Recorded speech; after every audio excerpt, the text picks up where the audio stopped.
Next इस pattern को हम प्रिंट करवाएंगे, इसका नाम है inverted half pyramid with numbers. तो हमारा एक पिरामिड होता है, उसको हाफ कर दिया है, ये मेरा इन्वर्टेड हाफ पिरामिड है, यानी उल्टा हो गया है, तो कुछ इस शेप का आपको दिखेगा। एंड इस पिरामिड के अंदर स्टार्स नहीं है, इस बार मेरे पास नंबर्स हैं। नंबर्स कैसे हैं, तो धीरे धीरे अपने पैटर्न को एनालाइज करते हैं। सबसे पहले तो देख लेते हैं मुझे लाइंस कितनी प्रिंट करनी है। लाइंस यानी मेरा आउटर लूप कितनी बार रन करेगा। तो पहले है 1 line, 2 line, 3 line, 4 line, 5 line, तो मुझे 5 लाइन प्रिंट करनी है। तो मेरा आउटर लूप रन करेगा 5 टाइम्स। तो यहाँ मैं कह सकती हूँ मेरे n की वैल्यू मुझे 5 दी गई है एक तरीके से। ये n की वैल्यू हो सकता है आपको 10 भी दी जाए, 7 भी दी जाए, 6 भी दी जाए, उस हिसाब से चेंज करते रहेंगे। पर यहाँ मेरे n की वैल्यू 5 के इक्वल है, तो मेरा लूप जो होगा वो 1 से लेकर 5 तक जाएगा। दूसरी चीज जिसको एनालाइज करेंगे कि हर लाइन के अंदर हम कौन सा नंबर प्रिंट कर रहे हैं। पहली लाइन को अगर मैं देखूं तो यहाँ पर मैं प्रिंट कर रही हूँ 1 से लेकर, मैं यहाँ लाइन नंबर लिख देती हूँ, i is my line number. i की वैल्यू है अगर 1, तो मैं क्या प्रिंट कर रही हूँ 1 से लेकर 5 तक नंबर्स को। i की वैल्यू अगर 2 है तो मैं 1 से लेकर 4 तक नंबर्स को प्रिंट कर रही हूँ। i की वैल्यू अगर 3 है तो मैं 1 से लेकर 3 तक नंबर्स को प्रिंट कर रही हूँ।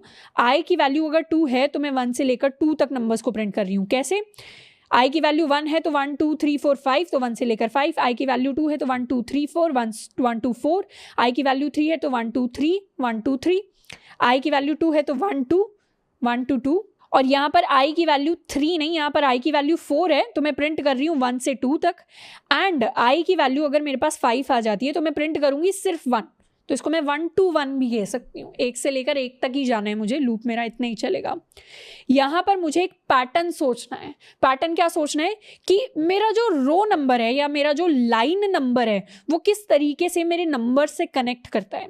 मतलब मैं इस लाइन नंबर से कैसे फाइंड आउट कर लूँ कि इसमें कितने नंबर्स प्रिंट होने चाहिए। अब अगर हम लॉजिकली बात करें तो हर बार मुझे मेरे जो नंबर्स हैं वो कहाँ से शुरू हो रहे हैं, वो शुरू तो 1 से ही हो रहे हैं। तो मैं चाहे किसी भी लाइन पर हूँ, मेरा जो इनर लूप है जो इन नंबर्स को प्रिंट करवाएगा वो इनर लूप तो हमेशा 1 से ही शुरू होना चाहिए। और 1 से वो कहां तक जाए इनर लूप, क्या कहने का मतलब है कि मेरा आउटर लूप तो मैंने ऑलरेडी फिगर आउट कर लिया है, ये होगा int i is equal to 1, i less than equal to n, i plus plus. अब मेरा जो इनर लूप है वो हमेशा शुरू होगा int j is equal to 1 से। j इज इक्वल टू 1 से क्यों शुरू होगा, क्योंकि हर बार मेरे जो नंबर है 1 से ही शुरू हो रहे हैं, चाहे मैं किसी भी लाइन नंबर पर हूँ। मतलब मेरे i की वैल्यू कुछ भी हो, मेरा जो इनर लूप है वो j इज इक्वल टू 1 से ही शुरू होगा। मुझे फाइंड आउट करनी है ये एंडिंग कंडीशन, ये terminating condition for this variable j जो मेरे इनर लूप को कंट्रोल करता है। उसको फाइंड आउट करने के लिए मुझे पता करना पड़ेगा कि खत्म कहाँ पर हो रहे हैं मेरे नंबर्स। इसको अगर मैं ध्यान से लिखूं, 5 को मैं क्या लिख सकती हूँ, 5 को n की टर्म्स में और i की टर्म्स में मैं लिख सकती हूँ कि 5 is equal to n minus I plus 1। क्या कह सकती हूँ इसको मैं, n क्या है, n है 5, i क्या है, i है 1, प्लस 1 इज इक्वल टू ये 1 से कट गया और वैल्यू रह गई 5। क्या इसको मैं दोबारा से n माइनस आई प्लस 1 लिख सकती हूँ। n है मेरा 5, i है मेरा यहाँ पर 2 के equal, plus 1 is equal to 4। इस पार्ट को हल्का सा हम साइड में कर लेते हैं।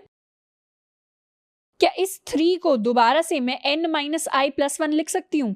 n हो जाएगा मेरा 5, i हो जाएगा मेरा 3 plus 1, this is equal to 3। इस 2 को दोबारा से अगर मैं n माइनस आई प्लस 1 लिखूं तो यहाँ पर क्या होगा, मेरा n हो जाएगा 5 minus i is going to be 4 plus 1 that is going to be 2। इस लास्ट 1 को भी मैं n माइनस आई प्लस 1 लिख सकती हूँ। कैसे लिख सकती हूँ, ये मैं last n minus I plus 1 किसको कह रही हूँ, आखिरी नंबर को। यहाँ पर 5 को कह रही हूँ, यहाँ पर 4 को कह रही हूँ, यहाँ पर 3 को कह रही हूँ, यहाँ पर 2 को कह रही हूँ और यहाँ पर 1 को कह रही हूँ। क्या कह रही हूँ, n माइनस आई प्लस 1, क्योंकि logically 5 minus this i 5 plus 1 is equal to 1। तो मेरा लास्ट नंबर हर बार क्या आ रहा है, हर बार n माइनस आई प्लस 1 है। ये मैंने कैसे सोचा कि n माइनस आई प्लस 1 ही होना चाहिए, ये मैंने ऐसे सोचा कि जैसे जैसे मेरे i की वैल्यू बढ़ रही है, मतलब मेरा लाइन नंबर बढ़ रहा है, वैसे वैसे मेरी लास्ट वैल्यू कम होती जा रही है। मतलब आई की वैल्यू जब 1 थी तो लास्ट वैल्यू 5 थी, आई की वैल्यू जब 2 थी तो लास्ट वैल्यू 4 थी, आई की वैल्यू 3 थी लास्ट वैल्यू 3 थी। तो लाइन नंबर तो बढ़ता जा रहा है, पर ये लास्ट वाली जो वैल्यू है ये नीचे नीचे कम होती जा रही है। तो इसका मतलब जो टोटल n है उससे मेरा जो ith नंबर है वो कुछ ना कुछ सब्ट्रैक्ट होना चाहिए, मतलब कुछ ना कुछ माइनस होना चाहिए। कितना माइनस होना चाहिए? हर बार डिफरेंस कितने का आ रहा है? हर बार डिफरेंस आ रहा है 1 का। तो हर बार मैं क्या कर सकती हूँ, मेरे n से मैं i को माइनस करके सोच सकती थी, पर n माइनस आई मैंने जैसे ही कर दिया, फर्स्ट वैल्यू मुझे क्या दे देगी? फर्स्ट वैल्यू मुझे 4 दे देगी, पर मुझे तो 5 चाहिए था, तो मैंने एक एक्स्ट्रा माइनस कर दिया। तो इसलिए मैंने +1 एक्स्ट्रा माइनस को हटाने के लिए किया है। यहां पर इस तरीके से, इस लॉजिकल थिंकिंग से मैंने डिराइव किया है कि n टोटल नंबर ऑफ रोज या टोटल नंबर ऑफ लाइंस में से मुझे i को माइनस करना है, क्योंकि हर बार ये वैल्यू लास्ट वाली घटती जा रही है, तो कुछ माइनस होना चाहिए। और मैंने उस माइनस को बैलेंस आउट करने के लिए यहाँ +1 कर दिया है, क्योंकि फर्स्ट वन के लिए वो आ नहीं रहा था, सेकंड के लिए भी नहीं आता। n माइनस आई होना चाहिए था आइडियली, पर वो एरर देता। उस एरर से बचने के लिए मैंने +1 ऐड कर दिया, तो सारा एडजस्ट हो गया मेरे लिए। तो मेरे इनर लूप में मुझे क्या करना है? इनर लूप में मुझे j को शुरू करना है 1 के साथ, और इसको मैं बढ़ा कर लेकर जाऊंगी n माइनस आई प्लस 1 तक, और हर बार कर दूंगी j प्लस प्लस। तो कुछ इस तरीके का मेरा लूप रहेगा। आउटर लूप चलेगा 1 से लेकर n तक, इनर लूप चलेगा 1 से लेकर n माइनस आई प्लस 1, यानी इस वैल्यू तक। इस लूप को एक बार लिख भी लेते हैं। फंक्शन बनाते हैं public static void inverted half pyramid. Inverted half pyramid इसको कह देते हैं विद नंबर्स। तो इसके अंदर मुझे एक n मिलेगा, ये मेरा n बताएगा कि कितनी टोटल नंबर ऑफ लाइंस मेरे पास होनी चाहिए। आउटर लूप बनाते हैं for int i is equal to 1, i less than equal to n, i plus plus.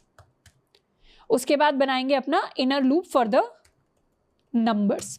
Inner loop में क्या करेंगे? For int j equals 1, j less than equal to n minus I plus 1 and j plus plus. तो हर बार मेरे जो j की value है, मेरे जो नंबर्स है 1 से लेकर बढ़ते बढ़ते बढ़ते बढ़ते n माइनस आई प्लस 1 तक जाएंगे। और हर बार मैं क्या करूंगी? इस बार मुझे स्टार को नहीं प्रिंट करवाना, इस बार मुझे अपने नंबर को प्रिंट करवाना है। नंबर मेरा क्या है? कौन से नंबर को प्रिंट करवाना है? इस j को प्रिंट करवाना है, क्योंकि पहले 1 प्रिंट होगा, फिर 2 प्रिंट होगा, फिर 3 प्रिंट होगा। और हम ध्यान से देखें तो ये वो j की ही वैल्यू है जो प्रिंट हो रही है। j पहले 1 होगा, फिर बढ़कर 2 हो जाएगा, फिर दोबारा से बढ़कर मेरा j 3 हो जाएगा। कब तक बढ़ता रहेगा? जब तक j की value n minus I plus 1 नहीं हो जाती। तो हर बार मैं प्रिंट करवाऊंगी अपनी j को, एंड उसके बाद दे दूंगी एक स्पेस। यहाँ से प्रिंट एलन हटा लेते हैं। जैसे ही मेरे सारे नंबर्स प्रिंट हो जाएंगे, उसके बाद मुझे क्या करना है? उसके बाद देनी है नेक्स्ट लाइन। तो ये हो गया मेरा पूरा कोड, जिसमें आउटर लूप है, ये मेरा इनर लूप है, ये मेरी नेक्स्ट लाइन है।